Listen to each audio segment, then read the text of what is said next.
দেখুন, এই 20শে ডিসেম্বর 2025 শুক্রদেব কিন্তু আমাদের ধনু রাশিতে অবস্থান করছে, মানে ট্রানজিট হলো।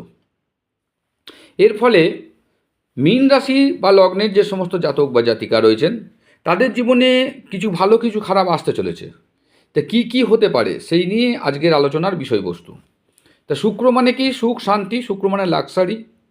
শুক্র মানে কি? ফিনান্স। শুক্র মানে হচ্ছে আপনার একটা লাক্সারি জীবন, গাড়ি বাড়ি ইত্যাদি।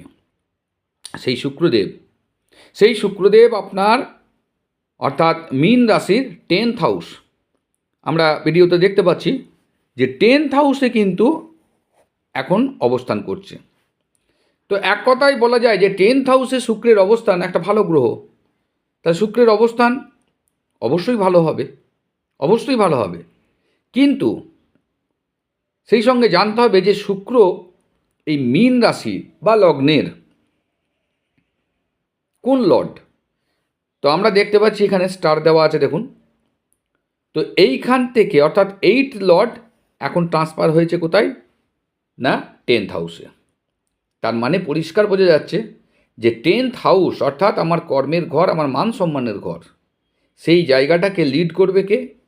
8th Lord, অষ্টমপতি। তাহলে অষ্টমপতি গ্রহটি কিন্তু মোটেই ভালো গ্রহ নয়। সেই গ্রহটা যখন আপনার কর্মের ঘরটাতে লিড করবে, 10th হাউস থেকে আমার কর্ম, আমার মান সম্মান, স্ট্যাটাস, বাবার সম্বন্ধে বোঝায়। তো এই জায়গাটা কিন্তু লিড করবে এবারে কে? অষ্টমপতি। তো অষ্টমপতি যেহেতু লিড করবে, অষ্টম মানে হচ্ছে কষ্টদায়ক, তার মানে বাবার ক্ষেত্রে শরীরে একটা কষ্টে বা একটা প্রবলেম তৈরি করতে পারে। কর্মের জায়গায় আপনার কিন্তু একটা ডিস্টার্ব আসবে, পরিষ্কার বোঝা যাচ্ছে যে কর্মের জায়গায় একটা আমাদের সমস্যা আসতে চলেছে। সেই সঙ্গে দেখুন শনিদেব কিন্তু দৃষ্টি দিয়ে রেখেছে, তার মানে সেটা আরেকটু মানে সুদূর প্রসারী হবে। কিন্তু বৃহস্পতিদেব 4th হাউস থেকে আপনার দৃষ্টি দিয়ে রাখছে কাকে না? এই ঘরটাকেই, যার ফলে কষ্টটা কিছুটা হলেও আপনার লাঘব করে দিল। বৃহস্পতিদেব কিন্তু আপনার এটা লাঘব করলো। এরপর আর একটা ব্যাপার রয়েছে যে অষ্টম ঘর থেকে শুধু কষ্ট বোঝায় তা নয়, অষ্টম ঘর থেকে কিন্তু আমাদের হঠাৎ করে প্রাপ্তিযোগও বোঝায়। তাহলে কর্মের জায়গায় বা বাবার মাধ্যমে আপনার হঠাৎ প্রাপ্তিযোগও আসছে।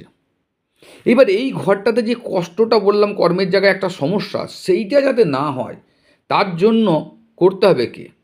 দেখুন, অষ্টমপতি 10ম ঘরে গিয়ে বসলো। তাহলে যারা রিসার্চ ওরিয়েন্টেড কাজ করছেন, যারা রিসার্চ নিয়ে কাজ করছেন, যারা অকাল্ট সায়েন্স নিয়ে কাজ করছেন, যারা অ্যাস্ট্রোলজি নিয়ে কাজ করছেন, তাদের ক্ষেত্রে সময়টি কিন্তু no doubt good, well and good যাকে বলা যায়।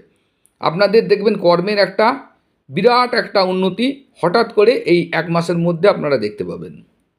এবার ইন জেনারেল যারা এই সব কর্মতে নেই বা অডিটের কাজ করছেন তাদের ক্ষেত্রেও হবে, বা দেখবেন লাইফ ইন্স্যুরেন্সের কাজ করছেন তাদের ক্ষেত্রেও উন্নতি দেখাবে।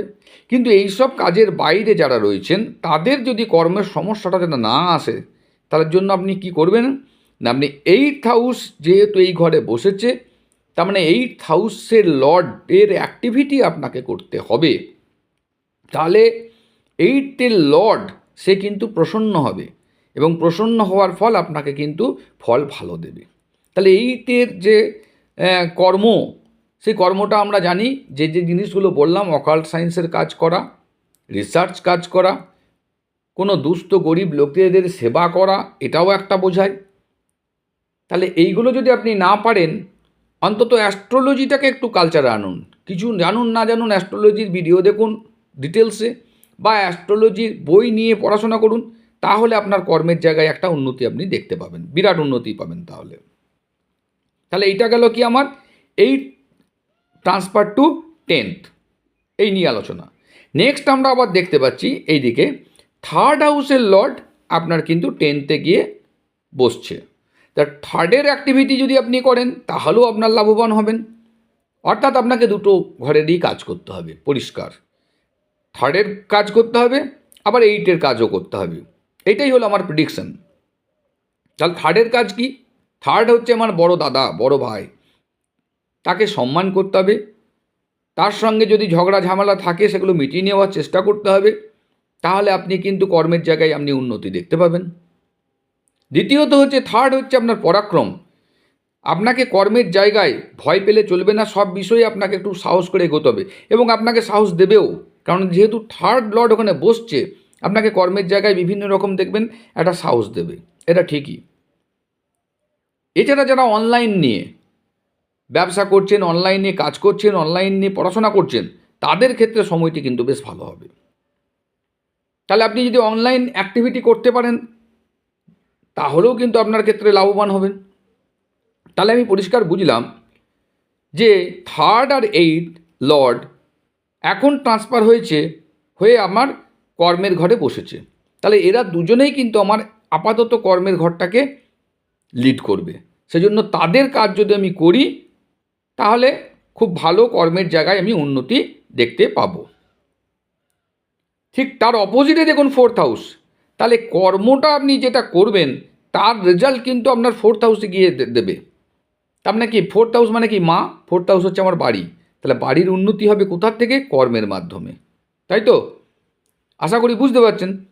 যদি বুঝতে না পারেন অতি অবশ্যই কমেন্টে লিখে পাঠান, আরও কিছু জানতে হলে কমেন্টে লিখুন। সেই ফোর্থ হাউসে বসে আছে বৃহস্পতি স্বয়ং গুরুদেব, সেইখান থেকে দৃষ্টি দিচ্ছে। তাহলে বৃহস্পতির দৃষ্টি শুভ দৃষ্টি, যে কারণে আপনার কিন্তু একটা ভালো রেজাল্ট আপনি আশা করতে পারেন। তো কর্ম ভালো করতে হবে, কর্মের ঘরটাকে ভালো করতে হবে। তার জন্য ভালো করার কাজ বললাম কি, থার্ড আর এইটের আপনি কাজ করুন, কর্মের জায়গাটা উন্নতি হবে। কর্মের উন্নতি হলে ঠিক কর্মের অপোজিটে যেহেতু ফোর্থ হাউস, তাহলে আপনার বাড়ি এবং আপনার মায়েরও উন্নতি দেখাচ্ছে। আশা করছি বুঝতে পারলেন। তো যারা যারা এখনও পর্যন্ত সাবস্ক্রাইব করেননি অতি অবশ্যই সাবস্ক্রাইব করে নিন, এই রিকোয়েস্টটুকু রইল। আর ভিডিওটি ভালো লাগলে অবশ্যই লাইক করুন, বেশি বেশি করে শেয়ার করুন, এইটুকুই রিকোয়েস্ট আপনাদের সকলের কাছে রইল। আর এই ধরনের ভিডিও যদি আরও অনেক দেখতে চান বা কোনো বিষয় নিয়ে অ্যাস্ট্রোলজির ওপর, অবশ্যই কমেন্টে লিখে পাঠান, চেষ্টা করব তার ওপর ভিডিও আনার। 26 সাল কেমন যাবে সেই নিয়েও আমি প্রেডিকশন তৈরি করছি, খুব তাড়াতাড়ি আপনারা এটা দেখতে পাবেন। সঙ্গে থাকুন, ভালো থাকুন, হর হর মহাদেব বলে আজকে এপিসোড শেষ করলাম। ধন্যবাদ।